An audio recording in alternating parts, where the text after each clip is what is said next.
Hello दोस्तों, कैसे हैं आप सभी का हमारे यूट्यूब चैनल में स्वागत है। तो जैसा कि आप सभी जानते हैं कि मैं अभी मोशंस पे बात कर रहा हूं।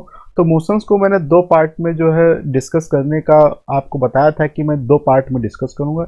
एक पार्ट जो था जिसमें मैं केवल मोशंस का क्या ज्योमेट्रिकल पाथ होगा था, किस प्रकार से मोशंस कर रहा कि वन डायमेंशनल मोशंस क्या होगा, टू डायमेंशनल मोशंस क्या हो सकते हैं या थ्री डायमेंशनल मोशंस क्या हो सकते हैं, इन सारी चीज़ों पे मैंने बात कर ली होती है। और मैंने बात की थी कि जो है सर्कुलर मोशंस क्या है, प्रोजेक्टाइल मोशंस क्या है, इन सारी चीज़ों पे मैंने बात की थी। और मैंने त्वरण क्या होता है, एक्सीलरेशन अर्थात तो वेलोसिटी क्या होती है, हमारी चाल क्या होती है, गति क्या होती है, दूरी क्या है, विस्थापन क्या है, इन सारी चीज़ों पे मैंने बात कर ली। लेकिन वहाँ पे मैंने ये बात नहीं की थी कि ये जो व्यक्ति मोशंस कर रहे हैं तो उनके मोशंस को जो चेंज करते हैं तो वह चेंज कैसे होता है। जैसे कोई व्यक्ति साइकिल चला रहा है, अचानक साइकिल को रोक देता है, अर्थात वो जो गतिमान अवस्था से विराम अवस्था में चला जाता है। इसी प्रकार से कोई व्यक्ति क्या है, साइकिल को खड़ी होती है, अचानक चलाना प्रारंभ कर देता है, तो क्या है वो विराम अवस्था से गतिमान अवस्था में जाता है। तो हम जानते हैं कि मोशन जब भी चेंज होता है तो वहाँ पे क्या है, एक्सीलरेशन में चेंज आता है, क्योंकि acceleration a is equal to क्या होता है हमारा dv/dt होता है। तो अर्थात जब भी मोशन चेंज होगा तो एक्सीलरेशन भी चेंज होगा। लेकिन ये एक्सीलरेशन किस प्रकार से चेंज होता है इस बारे में मैंने कोई भी बात नहीं की थी। तो आज के इस वीडियो में हम बात करेंगे कि एक्सीलरेशन कैसे चेंज होता है और यह किस प्रकार से चेंज किया जा सकता है, इन सारी चीज़ों पे बात करेंगे। तो जनरली अगर बात करें कि जो फोर्स हमारा होता है, फोर्स की सहायता से ही जो है एक्सीलरेशन को घटाया बढ़ाया जा सकता है।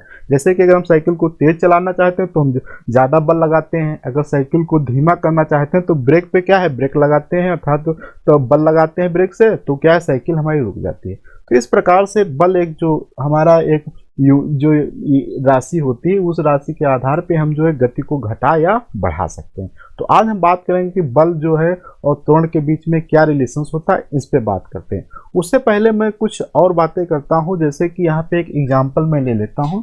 जैसे मान लिया हमारे पास इस टाइप का कोई एक ये पाथ है, इस टाइप का अगर ये कोई पाथ है और यहाँ पे हम क्या करते हैं, मान लेते हैं यहाँ से गेंद हम एक को ड्रा करते हैं। ये मान लिया पोजीशन ए पे थी गेंद, तो ये छोड़ेंगे तो क्या है, ये गेंद यहाँ तक जाके रुक जाएगी। अगर हम इस गेंद को थोड़ा नीचे से और ड्रा करते हैं, मतलब यहाँ से अगर छोड़ देंगे, ये मान लिया बी पोजीशन है, तो यहाँ पे गेंद आके बी पोजीशन पे रुक जाती है। और अगर हम यहाँ से मान लिया गेंद को अगर थोड़ा छोड़ते हैं तो ये गेंद लगभग यहाँ पे जाके, ये अगर सी पोजीशन तो सी पे पहुंच जाती है। अब अगर हम गेंद यहाँ पे मान लिया डी पोजीशन पे अगर छोड़ दें तो ये गेंद ना ही इस दिशा में जाएगी ना ही इस दिशा में जाएगी। तो यहाँ पे ये कैसे हो रहा है कि ये जो दूरी ज्यादा ऊंचाई पे है, जैसे ये अगर देखा जाए इसके रिस्पेक्ट में यहाँ से, तो ये जितनी ऊंचाई पे ज्यादा है उतनी गेंद दूरी पे जाके रुक रही है। तो इस प्रकार की जो समस्या थी ये काफी समय तक सारे व्यक्तियों में बनी रही और वो उनके पास इस जो है समस्या का कोई हल नहीं था कि किस प्रकार से ऊंचाई को बढ़ा रहे हैं तो ये ज्यादा दूरी पे जा रही है। तो ये जो है इस प्रकार की अवस्था को जो था, जो प्रारंभ में सभी लोग क्या मानते थे कि ये क्या होती है, नेचुरल स्टेट होती है। किसी भी पदार्थ की जो नेचुरल स्टेट होती है उसको उन्होंने बताया कि रेस्ट है, अर्थात क्या है, विराम अवस्था। विराम अवस्था ही क्या है, सारे पदार्थों की नेचुरल स्टेट बताया। तो ये काफी समय तक ये विचारधारा चलती रही। लेकिन जब हमारे गैलीलियो साहब जो आए, तो गैलीलियो और न्यूटन जो थे, न्यूटन, इन दोनों ने ये जो पुरानी विचारधारा थी इसको बिल्कुल से उन्होंने तोड़ दिया और उन्होंने नए तरीके से समझाया कि किस प्रकार से मोशंस हो रहा है, कैसे ये जो है यहाँ से यहाँ तक जानता है, कभी आगे क्यों नहीं जाता है, पहले ही क्यों रुक जाता है। इन सारी चीज़ों को इन्होंने न्यूटन और गैलीलियो ने समझा। तो अब हम बात करते हैं कि गैलीलियो ने किस प्रकार से मोशंस के विषय में अध्ययन किया। तो गैलीलियो के कुछ अगर हम डायग्राम की बात करें कि किस प्रकार से उन्होंने डिस्कस किया था, तो जैसे मान लिया इस प्रकार का कोई एक पाथ है, इस प्रकार के पाथ पे उन्होंने क्या किया था, ये मान लेते हैं थोड़ा खुरदुरा पाथ है, ठीक है, ये क्या है, थोड़ा खुरदुरा जो है पाथ है। तो इस पाथ पे क्या करते हैं, यहाँ से अगर कोई गेंद हम ड्रा छोड़ देंगे तो ये मानते हैं कि क्या है, एच ऊंचाई पे होगी, तो ये गेंद इधर से जाएगी और लगभग यहाँ तक गेंद क्या है पहुंच जाएगी और यहाँ रुक जाएगी। तो ये जो स्मॉल एच है, तो यहाँ पे अगर देखा जाए तो एच और ये एच, अर्थात कम ऊंचाई तक ही गेंद पहुंच पाती है। तो फिर गैलीलियो ने क्या किया, इस पाथ को थोड़ा और स्मूथ किया था, चिकनापन इसमें ज्यादा लाया। तो अब अगर हम चिकनापन ज्यादा लाते हैं तो देखते हैं क्या होता है, तो चिकनापन ज़्यादा लाने से अगर ये गेंद जो है लगभग यहाँ से छोड़ी जाती है, तो ये मान लेते हैं क्या h ऊंचाई है, तो यहाँ से जाती है गेंद, ये लगभग फिर इधर पहुँच जाती है h ऊंचाई तक ही क्या है पहुँच जाती है। तो यहाँ पे अब ये लगभग h और h क्या है, स्मॉल h दोनों बराबर है। तो इस प्रकार से गैलीलियो जो है काफ़ी मैथमेटिकल बातों पे तो नहीं बातें कर रहे थे, वह पाथ में चेंज कर रहे थे, अलग अलग प्रकार के पाथ बना रहे थे, पाथ को ज़्यादा चिकना कर रहे थे, कभी उसमें लुब्रिकेंट अर्थात कोई चिकनाई का पदार्थ लगा रहे थे। इस प्रकार के वो जो है अध्ययन का ज्योमेट्रिकल अध्ययन कर रहे थे, लेकिन कोई मैथमेटिकल अध्ययन नहीं कर रहे थे।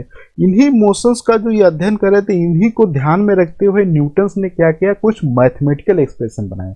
उन मैथमेटिकल अर्थात गणितीय रूप जो पाथ हो रहा था उसको दिया। जैसे कि हम जानते हैं कोई भी अगर मोशंस हो रहा है या कोई भी चीज़ है उसको गणितीय भाषा में भी लिखा जा सकता है। जैसे कि हमने बताया था कि जैसे ये मान लिया सर्कुलर पाथ पे अगर मोशंस कर रहा है और ये हमारा अगर एक्स एक्सिस ले लिया जाए, ये वाई, तो यहाँ से यहाँ तक की दूरी अगर a है तो इसको इस टाइप से भी लिखा जाता है, x square plus y square is equal to a square. इस प्रकार से इसको लिखा जा सकता है। ये क्या है, इसके पाथ को रिप्रेजेंट करा। ऐसे ही इस प्रकार के यहाँ पे जो मोशंस हो रहे हैं, इसका जो है गणितीय रूप किसने दिया, न्यूटन्स ने दिया। तो न्यूटन्स का जो गणितीय रूप था वो 3 भागों में डिवाइड होता है, जिन्हें जो है न्यूटन्स के लॉ कहा जाता है। लॉ 3 थे, फर्स्ट लॉ, सेकेंड लॉ और थर्ड लॉ। तो अभी हम बात करेंगे कि 1 बाई 1 लॉ क्या होते हैं। अब हम बात करते हैं कि न्यूटन्स का फर्स्ट लॉ में क्या बात हुई थी। तो न्यूटन्स के फर्स्ट लॉ के हम काफ़ी एग्जांपल देखते रहते हैं। जैसे कि जो देखा था कि अगर व्यक्ति जो है बस के अंदर खड़ा है और बस क्या है चल रही है, अगर अचानक से बस में है ब्रेक लगा दे तो व्यक्ति क्या है आगे की तरफ झुक जाता है। इसी प्रकार से अगर बस में व्यक्ति खड़ा है और बस रुकी हुई है, अगर बस अचानक चल जाती है तो व्यक्ति क्या पीछे की तरफ झुक जाता है। या पेड़ में अगर फल लगे हैं तो पेड़ की डाली को अगर कस के हिला दिया जाए तो फल क्या नीचे टूट के गिर जाते हैं। इसी प्रकार के काफ़ी एग्जाम्पल्स हमें दिखाई देते रहते हैं, जो कि क्या है हमारे न्यूटन्स फर्स्ट लॉ के आधार पर बेसिस होते हैं। इसको अगर समझा जाए तो इसमें कहा गया है कि कोई चीज़ अगर मोशंस में है अर्थात गति कर रही तो गति करती रहेगी, अगर वह विराम अवस्था में तो विराम अवस्था में बनी रहने की कोशिश करेगी। इसको हम एग्जाम्पल समझते हैं। जैसे कि अगर कोई व्यक्ति सो रहा है अर्थात आराम से विराम कर रहा है अर्थात विराम अवस्था में, तो उसको अगर जगाया जाए तो वो क्या करता है, उसका विरोध करता है और थोड़ा गुस्से में भी होता है, करे मुझे क्यों जल्दी जगा दिया। तो ये देखो अपनी अवस्था में बने रहने की कोशिश कर रहा था, इसलिए उसको जगाने पे है क्या विरोध करता है। ऐसे ही अगर बात किया जाए कि व्यक्ति अगर कोई मूवी देख रहा है तो वहाँ पे क्या है मोशंस में था, तो उसका माइंड जो है मोशंस में है, मूवी देख रहा है। अब अगर उससे कहा जाए कि अरे भाई मूवी मत देखो, चलो कुछ कार्य करो, तो उसको भी क्या है बड़ा गुस्सा आता है, क्योंकि वो अब वो मोशंस जो मूवी के मोशंस में था वहाँ से वो हटना नहीं चाहता। इसी प्रकार के हमें काफ़ी एग्जाम्पल दिखाई देते हैं। तो यहाँ पे एक चीज़ जो मेन पॉइंट इसके अंदर है वो उसे कहा जाता है इनर्शिया। इनर्शिया शब्द जो होता है ये बताता है कि कोई चीज़ अगर जो है मोशंस में है तो मोशंस में रहने की कोशिश करेगा, अगर रेस्ट में है तो रेस्ट में रहने की कोशिश करेगा, अर्थात वह जिस अवस्था में है उस अवस्था में रहने की कोशिश करेगा। अगर वह दूसरी अवस्था में कोई उसको ले जाने की कोशिश करेगा तो ये उसका क्या करेगा, विरोध करेगा। तो इसी शब्द को जो ये इस प्रकार का एक गुण होता है उसे कहा जाता है इनर्शिया। इनर्शिया अर्थात जड़त्व। तो अब अगर हम बात करें कि इनर्शिया के क्या क्या टाइप्स होते हैं, तो इनर्शिया के टाइप्स में अगर बात किया जाए, जैसे कि हमारा सबसे पहला होता है मोशन ऑफ द इनर्शिया। तो मोशन ऑफ द इनर्शिया क्या होता है, इसकी एग्जांपल जैसे कि हम जानते हैं, जैसे कि मान लिया ये कोई व्यक्ति है, ये कोई बस है, ये बस क्या है चल रही है। अब ये जब अगर बस ये जब चल रही है तो इसके ऊपर अगर बस के अंदर ही मान लिया ये कोई व्यक्ति क्या है खड़ा है। अब ये अचानक से बस में क्या है ब्रेक लग जाए, तो ब्रेक लग जाएगी तो ये पार्ट क्या हो जाएगा, रेस्ट में आ जाएगा। लेकिन अभी ये मोशन में पहले था तो ये पार्ट क्या है इसका मोशन में ही रहेगा। तो इस हिसाब से देखा जाए कि ये पार्ट रेस्ट में आ जाता है नीचे का व्यक्ति का, लेकिन ऊपर का मोशन में, तो इसलिए ये व्यक्ति क्या है आगे की तरफ झुक जाता है। तो ये हम देखते भी हैं अगर बस में अचानक ब्रेक लगती है तो व्यक्ति आगे की तरफ झुक जाता है। तो इसे कहा जाता है मोशन ऑफ द इनर्शिया। अब अगर और दूसरे प्रकार की बात किया जिसे कहा जाता है मोशन ऑफ द रेस्ट या मोशन ऑफ द या रेस्ट ऑफ द इनर्शिया कहते हैं उसको, रेस्ट ऑफ द इनर्शिया। अब अगर हम बात करें कि रेस्ट ऑफ द इनर्शिया क्या है, सेम एग्जांपल बस से ही समझ सकते हैं। जैसे कि ये हमारी बस है और इसमें कोई एक व्यक्ति क्या है ये यहाँ पे खड़ा है और ये बस अभी क्या है रुकी हुई है। अब ये अगर बस जब रुकी हो तो अचानक से क्या है, बस मान ले चलना प्रारंभ कर देती है, तो ये पार्ट किस में आ जाएगा, मोशन में आ जाएगा। अब ये जब मोशंस में आ जाएगा तो इसके ऊपर के पार्ट की अगर बात किया जाए तो ये कैसे रहेगा, रेस्ट में ही रहेगा, क्योंकि भाई ये रेस्ट में पहले पूरा पार्ट था, लेकिन अचानक मोशन नीचे पार्ट में जनरेट हो गया है, तो ऊपर का पार्ट तो रेस्ट में ही रहेगा। तो अब इस जो है व्यक्ति क्या है, ये पार्ट रेस्ट में रहता है, ये मोशन में, तो इसलिए नीचे का पार्ट आगे बढ़ जाएगा, ऊपर का पार्ट वहीं रुक जाएगा। तो इसलिए हम देखते हैं कि जब बस चलती है तो अचानक व्यक्ति पीछे की तरफ झुक जाता है। यही कारण होता है कि रेस्ट ऑफ द इनर्शिया, अर्थात ये पार्ट रेस्ट में ही बने रहने की कोशिश करता है और ये मोशंस में। तो अब धीरे धीरे जैसे कि ये बस बढ़ी तो ये रेस्ट मोशन में आई, ये मोशन धीरे धीरे मोशंस में ऊपर की चीजें आ जाती हैं। लेकिन कुछ व्यक्ति क्या होते हैं कि जल्दी से मोशंस में नहीं आ पाते हैं, तो आप देखे होंगे कि काफी व्यक्ति जो है बस अगर अचानक से बढ़ती है तो व्यक्ति गिर भी जाते हैं पीछे की तरफ। तो ये निर्भर करता है कि कौन से व्यक्ति जो है कितनी जल्दी जो है यहाँ से यहाँ तक मोशंस में आ जाते हैं। और अगर हम बात करें तीसरे प्रकार की, जो तीसरे प्रकार की हमारी होती है वह होता है इनर्शिया ऑफ द मोशन या इनर्शिया ऑफ द डायरेक्शन। तो इनर्शिया ऑफ द डायरेक्शंस क्या होता है, अगर इसकी बात किया जाए तो इसके हम काफी एग्जांपल देखते हैं। जैसे कि मान लिया अगर कोई जो है स्कूटर, मान लिया ये कोई पाथ है, इस पाथ पे अगर व्यक्ति यहाँ से साइकिल मान लिया चला रहा हो और ये साइकिल अगर व्यक्ति चला रहा है यहाँ से, तो ये इस पे व्यक्ति जो बैठा है यहाँ से सीधे जा रहा, कोई प्रॉब्लम, ये अचानक से यहाँ पे क्या करता है, साइकिल को सपोज करो कि क्या करता है, टर्न कर देता है। तो ये जब साइकिल को अचानक व्यक्ति मोड़ेगा तो आपने देखो कि व्यक्ति एक तरफ की तरफ झुक जाता है। ऐसे आपने काफी एग्जांपल देखे होंगे, जैसे कि अगर कोई जो है चार पहिए के अंदर व्यक्ति बैठा है और सीधी रेखा में जा रहा है, अचानक से अगर ड्राइवर गाड़ी को मोड़ देता है तो व्यक्ति भी क्या एक तरफ झुक जाते हैं। अगर काफी ज्यादा स्पीड हो तो वहां पे व्यक्ति बाहर भी निकल सकते हैं अगर ऊपर का पार्ट खुला हुआ है। तो इस प्रकार की जो एग्जांपल आप देख रहे हैं ये सब किसके कारण है, इनर्शिया ऑफ द डायरेक्शन। अर्थात वो सीधी रेखा में चल रहे थे तो कोशिश तो कर रहे हैं सीधी ही रेखा में चलने की, लेकिन नीचे का पार्ट क्या है, रोटेशन कर जाता था, तो उसकी अचानक दिशा चेंज हो जाती है। तो जब नीचे की दिशा जो क्या है, जैसे यहाँ पे हम इसको पुनः डायग्राम ड्रा करें, जैसे ये व्यक्ति है यहाँ पे, अब ये व्यक्ति क्या है, सीधी रेखा में चल रहा है, मोशन कर रहा था, तो ये तो नीचे का पार्ट क्या है, सीधी रेखा में, ये भी क्या है, सीधी रेखा में। अब नीचे का पार्ट क्या है, अचानक से रोटेट कर जाएगा, तो ऊपर का पार्ट तो रोटेट नहीं कर पाएगा, तो इसलिए ऊपर का पार्ट कोशिश करेगा आगे की तरफ जाने की और नीचे का पार्ट उधर जाने की। तो इसलिए यहाँ पे जो है एक प्रकार से व्यक्ति बाहर गिर जाता है, गिरने की कोशिश करने लगता है। तो इस प्रकार के मोशंस जो होते हैं वह इनर्शिया ऑफ द डायरेक्शन कहलाते हैं। तो अभी हमने यहाँ पे देखा कि इस जो एग्जाम्पल में या जो भी फर्स्ट लॉ इसमें मेन बताएगा कि अगर कोई चीज मोशंस में है तो मोशंस में रहेगी, अगर रेस्ट में है तो रेस्ट में रहने की कोशिश करेगी।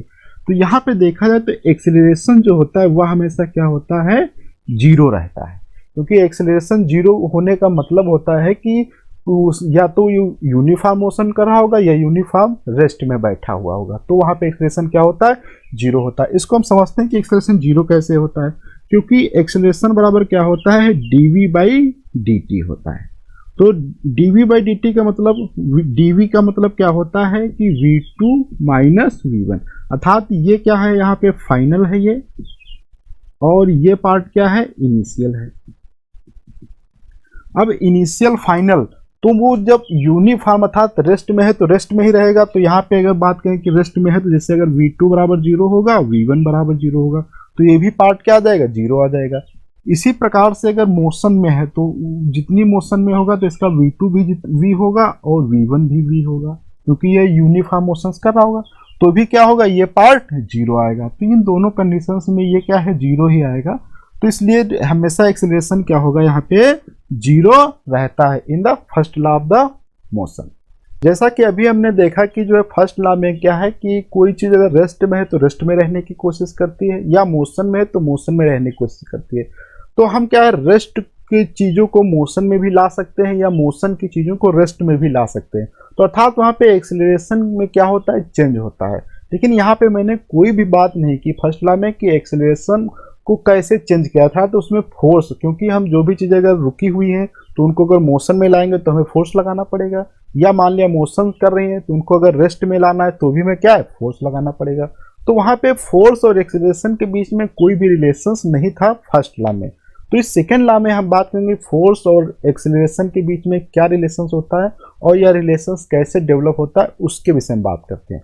उससे पहले हम कुछ एक दो एग्जांपल से ले लेते हैं कि जैसे कि मान लिया हमारे पास क्या है, एक ये यहाँ पे क्या है, एक ये ट्रेन है, ठीक है, और ये ट्रेन जब चल रही है तो ट्रेन का मास क्या होता है, मास अगर बात किया जाए तो मच मोर होता है, काफी ज्यादा इसका मास क्या होता है, ज्यादा होता है। अब ये मान लिया यहाँ पे अगर दीवार है कोई, ये अगर दीवार है यहाँ पे, तो ये अगर इस दीवार से ट्रेन टकरा जाए तो इसकी अगर स्पीड मान लेते हैं v बराबर 5 मीटर पर सेकेंड ही है। कितनी है, 5 मीटर पर सेकेंड, ये इस दिशा में चल रही है। तो इतनी कम स्पीड से भी ये क्या है, इसको आसानी से दीवार को तोड़ सकती है। और यहीं पे अगर सेम अगर हम बात करें, जैसे कि ये मान लिया क्या है, एक साइकिल है और ये साइकिल जो है, साइकिल को क्या है, एक व्यक्ति चला रहा होगा। तो जैसे ये मान लेते हैं व्यक्ति साइकिल को क्या कर रहा है, चला रहा है, और इसके सामने भी सेम वही दीवार है। तो इस दीवार से अगर ये साइकिल व्यक्ति क्या है, टकरा जाए, ये साइकिल इससे क्या है, टकरा जाए, तो क्या दीवार टूटेगी, नहीं।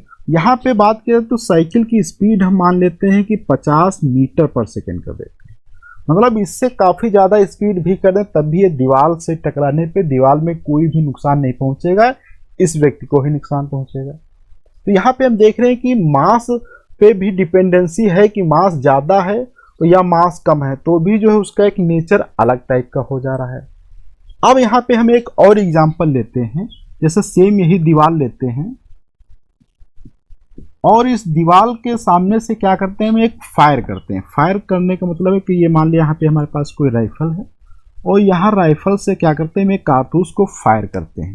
तो ये जो यहाँ से कारतूस निकलेगी, यहाँ से ये देखेंगे कि ये दीवार को क्या है, आसानी से, अगर बहुत ज़्यादा मोटी दीवार नहीं है तो ये दीवार को भेद कर भी इधर से इधर निकल सकती है। अगर दीवार थोड़ी कमज़ोर है या पतली दीवार है तो ये दीवार को भेद कर भी निकल सकती है। अब यहाँ पे अगर बात किया जाए मास, तो मास इसका जो कितना होता है, m, बहुत ही क्या होता है, मच लेस होता है, अर्थात मास तो कम होता है, लेकिन अगर v अर्थात स्पीड की बात किया जाता है तो क्या होती है, मच मोर होती है।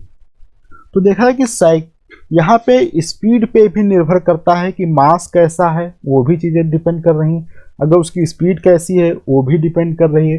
तो यहाँ पे कई चीजें हम देख रहे हैं कि मास और स्पीड दोनों चीजें एक क्वांटिटी है जो कि अलग प्रकार के नेचर दिखा रही है। अगर मास ज्यादा है तो उसके अलग नेचर हो जा रहे हैं, अगर मास कम है, मान लें स्पीड बहुत ज्यादा है, तो भी एक अलग नेचर हो जा रहा है। तो इस प्रकार से देखा जाए कि मास जो हमारा है और वेलोसिटी v, इन दोनों का प्रोडक्ट एक नई क्वांटिटी है जो कि एक अलग प्रकार का नेचर हमें दिखा रही है।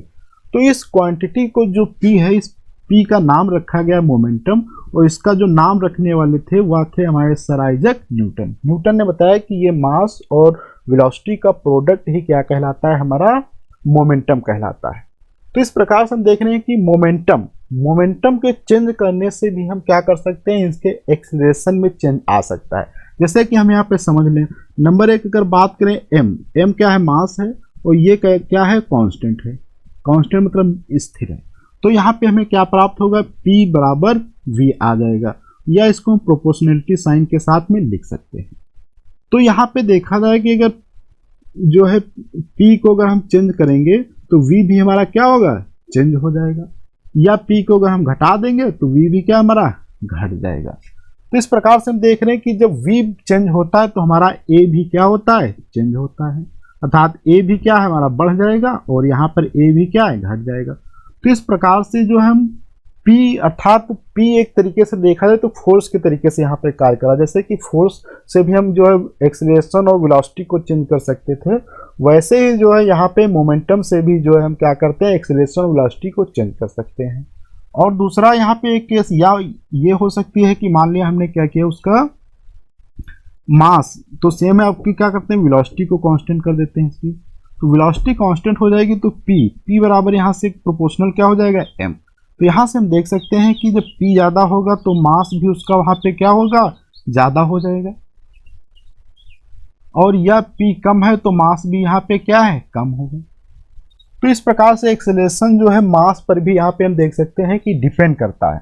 अर्थात एक्सेलरेशन मास जैसा होगा उसी हिसाब से उसका एक्सेलरेशन अलग होगा अगर हम सेम मोमेंटम लगाते हैं। ये अभी चीज़ें हम समझेंगे। अब यहाँ पे हम और चीज़ समझते हैं, जैसे कि देखा कि मोमेंटम से जो है वेलोसिटी को तो चेंज कर सकते हैं, लेकिन एक चीज़ और यहाँ पे हम देखते हैं कि जैसे मान लिया हमारे अगर मान लिया बाइक या मान लिया हमारे पास कार है, उस कार की बैटरी डाउन हो जाती है, तो आपने देखा होगा कि कार में जो है धक्का लगाने से भी कार क्या हो जाती है, स्टार्ट हो जाती है। तो इस पर हम देखते हैं कि एक व्यक्ति कोई है मान लिया फोर्स लगाता है इस पर, मान लिया फोर्स का मान के है और ये कुछ समय के लिए लगाता है, मान लिया 40 सेकंड के लिए लगाता है।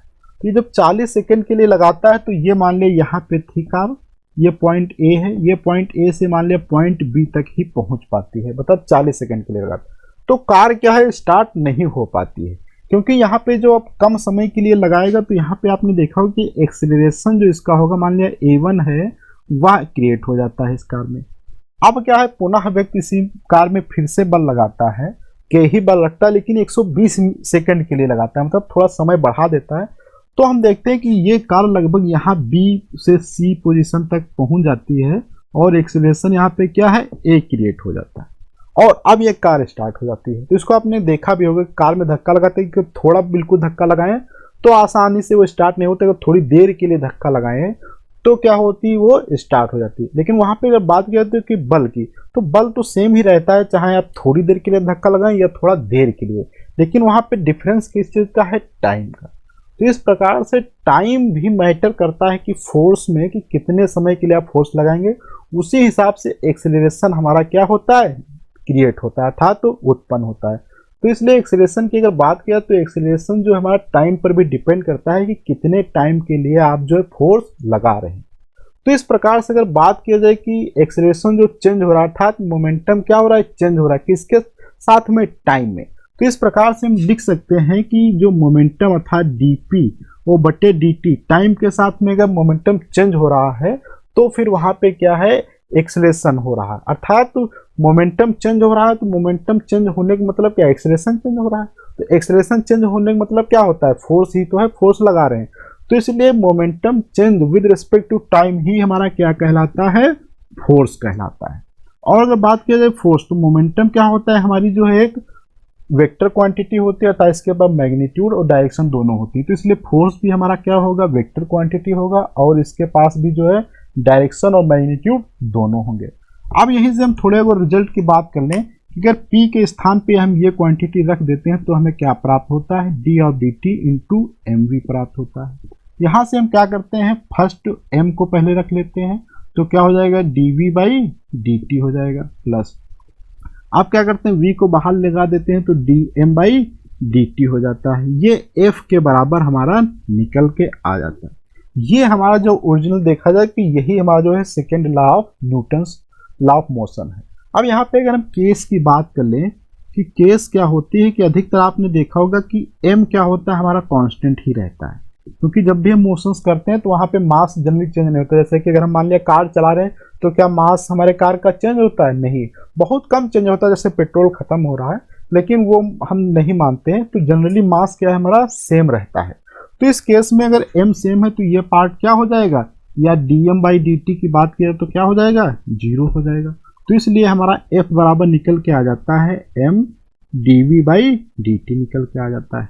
और बात किया जाए कि जो होता है dv बाई dt क्या होता है, हमारा एक्सेलरेशन होता है। तो इसलिए हमारा f बराबर यहाँ से निकल के आ जाएगा m इंटू a, ये हमारा एक्सप्रेशन आ जाता है।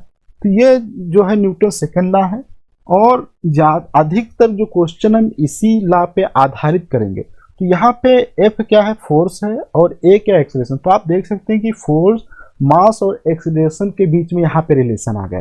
अर्थात अगर मास कांस्टेंट है तो जैसे कि हम फोर्स को अगर बढ़ाएंगे, F को अगर हम इंक्रीज करते हैं तो A भी हमारा क्या है, इंक्रीज हो जाएगा। F को अगर हम डिक्रीज करेंगे तो A भी हमारा क्या है, डिक्रीज हो जाएगा। अब हम बात करते हैं कि न्यूटन सेकेंड लॉ को अप्लीकेबल करने के लिए उसमें क्या क्या मेन कंडीशंस होती हैं। तो कंडीशंस में बात किया जाए तो जैसे कि यदि हमारा क्या हो, यदि f क्या हो जाए, हमारा 0 हो जाए। तो 0 होने का मतलब क्या होता है, हम जानते हैं कि m a बराबर क्या होता है, f होता है। तो f 0 हो जाएगा अर्थात m a बराबर 0 हो जाएगा, अर्थात a बराबर क्या हो जाएगा, 0 हो जाएगा। और हम जानते हैं कि जब भी a 0 होता है तो वो क्या होता है, फर्स्ट लॉ अर्थात मोशन कर रहा होगा तो मोशंस में रहेगा, और रेस्ट कर में है तो रेस्ट में ही रहेगा। तो अर्थात यहाँ पे देखा जाए कि जो सेकेंड लॉ हमारा होता है वह कन्वर्टेड किस में हो जाता है, फर्स्ट लॉ में कन्वर्ट हो जाता है। कब कन्वर्ट होता है, जब एफ बराबर क्या होता है, 0 होता है। तो इस प्रकार से फर्स्ट लॉ हमारी जो है एक स्पेशल केस होता है सेकेंड लॉ की।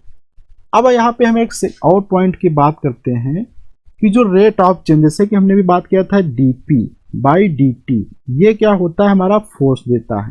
तो इसको हम यहाँ पे समझते हैं कि अगर हम एक ग्राफ ड्रा करें, इसके बीच में टाइम के बीच में और मोमेंटम p के बीच में, यहाँ पे इस टाइप का ये कोई मान लिया पाथ है, किसी भी पॉइंट पे अगर हम जो स्लोप देखते हैं था dp/dt, जैसे यहाँ पे हम देख रहे हैं, तो ये जो रेट ऑफ चेंज dp/dt यहाँ से आ रहा है, इस क्वांटिटी को जो है कि क्या कहा जाता है, यहाँ पे फोर्स बता रहा है। तो अर्थात जितना रेट ऑफ चेंज ज़्यादा होगा उतना ही फोर्स हमारा ज़्यादा होगा, जितना ही रेट ऑफ चेंज कम होगा उतना ही फोर्स ज़्यादा होगा।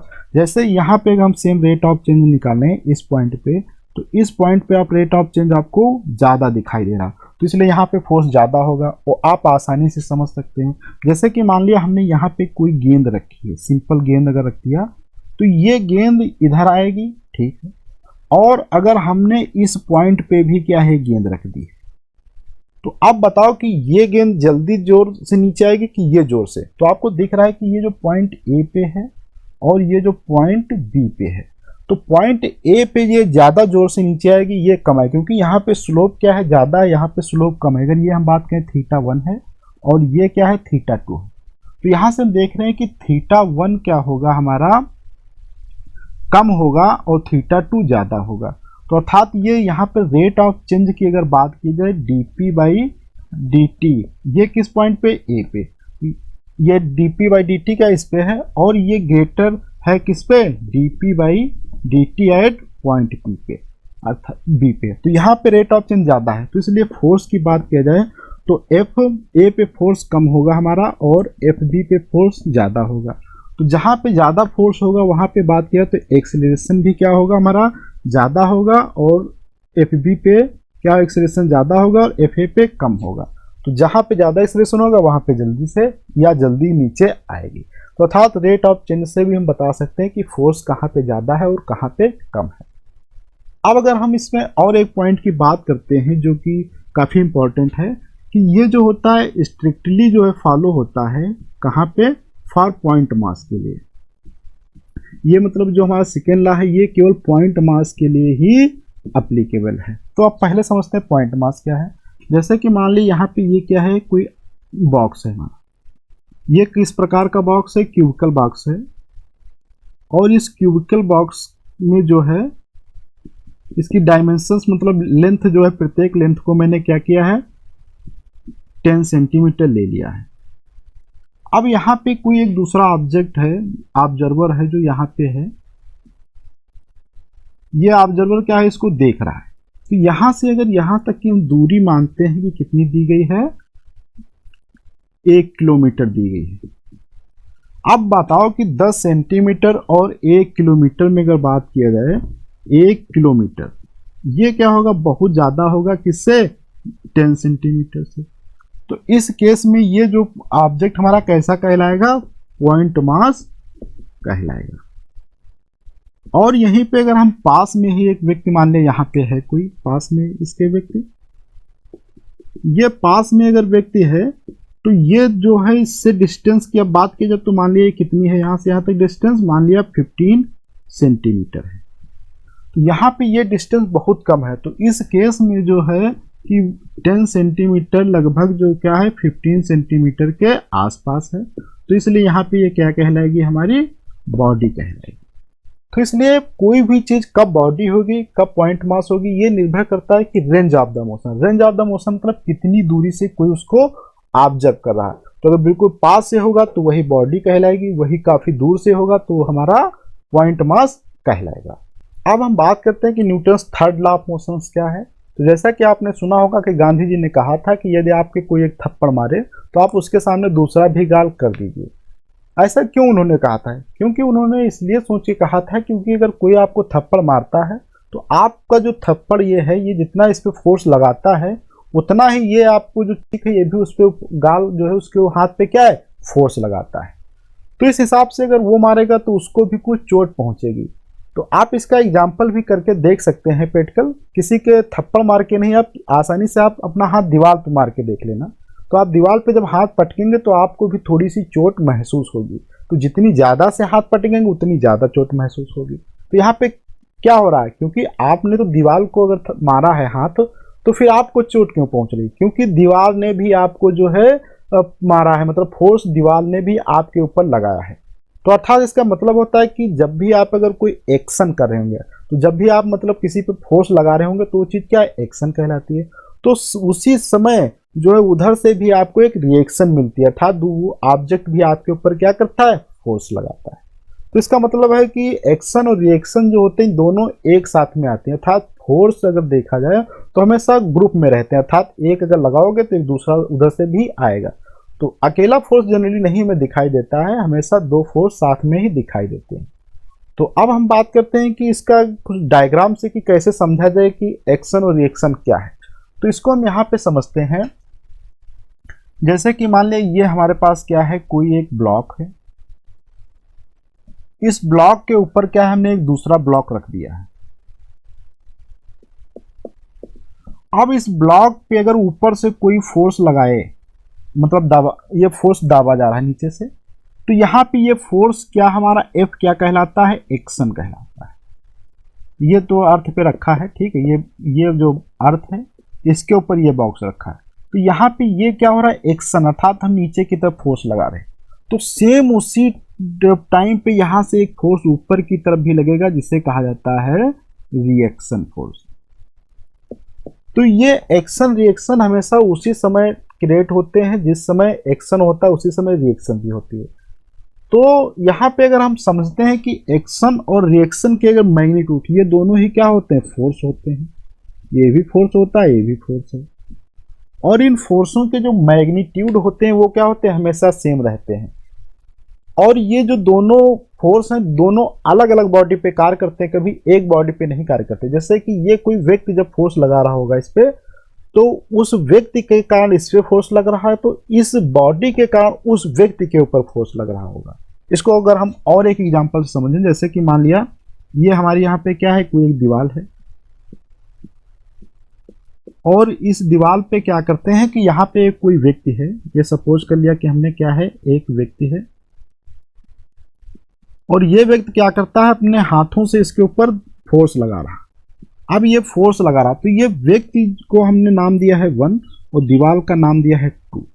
तो ये व्यक्ति इस दीवार पे फोर्स लगा रहा होगा, अर्थात क्या है कि एक फोर्स इस दिशा में लग रहा है। इस दिशा को फोर्स का नाम दिया हमने F1 के कारण 2 पे लग रहा है, और इससे क्या कहा जाता है, एक्शन कहा जाता है। अब सेम यहीं पे दीवार भी क्या है, इस पे फोर्स लगाए, किस पे, व्यक्ति पे। तो एक इस दिशा में फोर्स लग रहा है जिसे कहा जाता है रिएक्शन। ये क्या है, 2 के कारण किस पे लग रहा है, 1 पे, इसे कहा जाता है रिएक्शन। तो यहाँ पे आप देख रहे होंगे कि एक्शन रिएक्शन, लेकिन ये दोनों ही मैग्नीट्यूड में क्या है, अपोजिट हैं। जैसे कि बात करें 1 2 को वेक्टर फॉर्म में, तो माइनस का F21 हो जाएगा, ये अपोजिट रहेंगे। अगर इनके मॉड फॉर्म में लिखा जाए तो F12 वेक्टर का mod is equal to minus का F21 का मॉड। तो ये दोनों क्या होते हैं, सेम होते हैं। तो ये मान लिया किसी F के बराबर है। अब यहाँ पे एक चीज और देखने वाली चीज है कि ये हमेशा क्या, देखो अलग अलग बॉडी पे एक्शन रिएक्शन होते हैं, मैग्नीट्यूड तो सेम होता है, लेकिन यहाँ पे मान लेते हैं कि इस जो फोर्स है इसके कारण क्या होगा, एक्सेलरेशन मान लिया A21 है, और यहाँ पे एक्सेलरेशन क्या है, A12 है। लेकिन ये एक्सेलरेशन जो है A21 और A21 ये दोनों सेम नहीं हो सकते हैं, मतलब सेम हो भी सकते हैं, नहीं भी हो सकते हैं, ये डिपेंड करेगा कि ये किस प्रकार की कंडीशंस हैं। तो उस कंडीशंस को हम यहाँ पे एग्जांपल से समझते हैं। तो जैसे कि हम जनरली जानते हैं कि कोई व्यक्ति है, ये क्या है, यहाँ पे कोई भाई व्यक्ति है हमारे पास। ये व्यक्ति क्या करता है, एक राइफल जो है उसके पास, ये हमने यहाँ पे राइफल भी ड्रा कर लिया, और इस राइफल को ये व्यक्ति क्या है, पकड़े हुए है। यहाँ से क्या करता है, ये फायर करता है। तो फायर करेगा तो यहाँ से क्या है, एक बुलेट निकलेगी, अब आपने देखा होगा कि बुलेट तो काफ़ी स्पीड से जाती है, तो इसका मान लिया स्पीड क्या है, v है। तो यहाँ पे एक एक्सीलरेशन भी क्या जनरेट होगा, a होगा, और इसका मास मान लेते हैं m है। इसी प्रकार से यहाँ पे तो ये दोनों चीज़ें क्या हैं, कंबाइंड होती हैं। तो इन कंबाइंड दोनों चीज़ों को हम जो है लिखते हैं, तो यहाँ पे मान लेते हैं कि इस कंबाइंड सिस्टम का मास क्या होगा, m है, या इसको m1 नाम दे दें। और यहाँ पे एक एक्सीलरेशन जनरेट होगा a1, इसका नाम दे देते हैं। और ये जो है पूरे में वेलोसिटी कितनी जनरेट होगी, इसका नाम हम v1 दे देते हैं। ये सब चीज़ें हम क्या करते हैं, 2 कर देते हैं, ये a2 हो जाएगा, ये m2 हो जाएगा। अब यहाँ पे देखा जाए कि जितनी स्पीड से ये कारतूस आगे जाती है उतनी ही क्या फोर्स से ये इधर जाती है, नहीं। और यहाँ पे एक चीज़ देख लें कि फोर्स, तो फोर्स जो है दोनों सिस्टम पे सेम लगेगा, अर्थात ये फोर्स क्या है, इसका नाम 2 है, तो ये फोर्स 1 है। 1 फोर्स जो है इस कारतूस के कारण इधर लग रहा है, तो यहाँ पे हम डायरेक्शंस की बात करें तो जो फोर्स इस दिशा में लग रहा है F, इसका नाम हमारा क्या है, 1 फोर्स है। और ये जो इस डायरेक्शन में फोर्स लग रहा है ये क्या है, 2 है। तो मैग्नीट्यूड में तो दोनों फोर्स क्या होते हैं, सेम होते हैं, अर्थात मैग्नीट्यूड ऑफ F1 और मैग्नीट्यूड ऑफ F2 ये दोनों क्या है, सेम होते हैं। इसको मान लिया हमने किसी फोर्स F के बराबर है। अब यहाँ पे हम कुछ बात करें कि जैसे मास ये m1 है, m2 है, तो m1 मास जो होता है हमारा बहुत बहुत ज़्यादा होता है m2 से। इसको हम आसानी से समझ सकते हैं, क्योंकि ये क्या है, यहाँ पे व्यक्ति है और ये राइफल है, इन दोनों का कंबाइंड मास तो काफ़ी ज़्यादा होगा। ये क्या होता है, ग्राम के आर्डर में होता है, ये केजी में होता है, तो व्यक्ति और ये काफ़ी मास ज़्यादा हो जाता है। तो अब यहाँ पे हमने देखा कि फोर्स दोनों पे क्या है, मैंने सेम अप्लाई किया है। तो अगर हम इस ऑब्जेक्ट की केवल बात करें यहाँ पे, तो देखो क्या होगा, यहाँ पे m1 इंटू a1 बराबर क्या हो जाएगा, f हो जाएगा।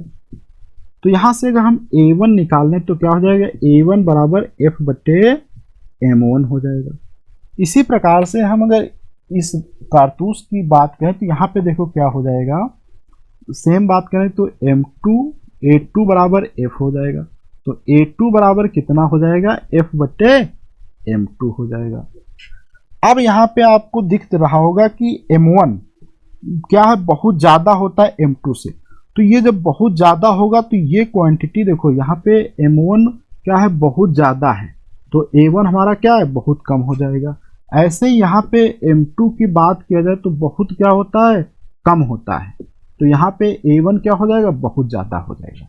तो इस हिसाब से देखा जाए तो ये हमारा a1 है, ये हमारा a2 है, तो ये a1 क्या होता है, बहुत ही कम होता है, और a2 क्या होता है, बहुत ही ज़्यादा होता है। तो अर्थात a1 लेस देन a2 लिख सकते हैं।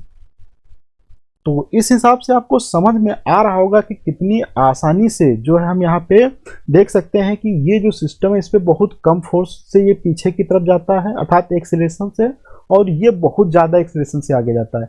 लेकिन बात करें तो मैग्नीट्यूड तो दोनों के क्या है, फोर्स के सेम है, लेकिन एक्सीलरेशन अलग अलग है। तो यहाँ पे डिपेंड एक्सीलरेशन किस पे कर रहा है, मास पे। जैसा यहाँ पे मास होगा उतना ही कम। अब यही राइफल अगर मान लिया कोई बिल्कुल छोटा बच्चा फायर करे तो उसको ज़्यादा झटका लगेगा, अगर वही व्यक्ति ज़्यादा तंदुरुस्त होगा तो उसको कम झटका लगेगा। तो ये निर्भर कर रहा है कि यहाँ पे कितने मास का सिस्टम है और ये जो निकल रहा है ये कितना। तो यहाँ पे ये जो फोर्स होता है, इस फोर्स को जो कहा जाता है